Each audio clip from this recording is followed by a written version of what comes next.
जीवन युद्धरे बहु दुख कष्ट आसे किंतु से सब को मनरू पासोरी नुआ आशार आलोक नहीं बंचिबाकु पड़े। जी सबु कष्ट को भूली संघर्ष करिपारे से ही प्रकृत रे जीवनर मूल्य बुझिपारे। ठीक एमिति ही थिले रिंकू। बापा माँ बहु कष्ट करी बड़ करथिले। आउ जेतेबेले अधा बाटरे हाथ छाड़ी दे आरपारी को बापा चली गले सेतेबेले परिवार बोझ को निज मुंडरे उठाइथिले रिंकू। हेले आजी बुढ़ी माँ को सबुदिन पाई पर करी दे बापांको पाखको चली जाइछंती रिंकू। देखंतु गाँ रे जेतेबेले आंबुलांस आसी पहुंचीथिला रिंकूंको मर शरीर नहीं समस्तंका आखि छळ छळ होई उठिथिला। रोजगारिया भेंडिया पुअटा एमिति अकाଳରେ झड़ीଯିବ ବୋଲି केही केबे कल्पनारे सुद्धा भाबी नथिले। तेबे आसंतु जानिबा प्रकृत घटना कौन। सुंदरगढ़ हेमगिरी ब्लॉक अंतर्गत केन्दुडीही ग्रामर गरीब परिवारर रिंकू भोई जहांकर गत बुधवार आकस्मिक भाव मृत्यु घटी। सकाळु सकाळु देहरे ज्वर थिला जहाफल हठात तांकर मुंड एवं छाती रे जंत्रणा अनुभव होइथिला।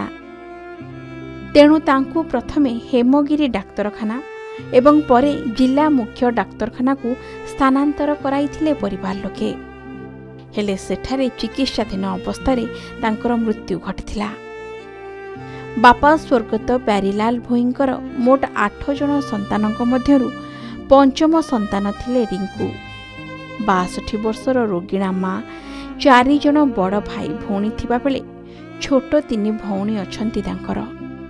8 वर्ष पूर्व बापांकर मृत्यु परे बाइक मेकानिक भाबे काम करी परिवार मुख्य पोषणर सूत्र पालटी थिले रिंकू। तेबे प्रचंड ग्रीष्म प्रवाह तथा कठिन परिश्रम रे अंशुघात तांको मृत्युर कारण पालटिछि बोली अंचलवासी मत प्रकाश करिसंती। गरीब परिवारर होइथिले सुद्धा हृदय रिंकू खूब धनी थिले बोली कहिसंती ग्रामवासी।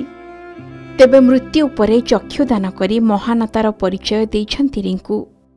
परिवार समेत ग्रामवासी तांकर एही महान कार्य पई प्रशंसा करिसंती एवं श्रद्धांजलि अर्पण करिसंती। तेबे दर्शक बंधु एपटे भयंकर ग्रीष्म प्रवाह रे संतुली हेउछि सारा राज्य जहा फल ग्रीष्म प्रवाह समय रे टाण खरारे काम न करिबाकू जनसाधारण को निवेदन करा जाछि। अपरपक्षे प्रशासन को सहयोग करिबाकू जनसाधारण को निवेदन करिसंती एसआरसी।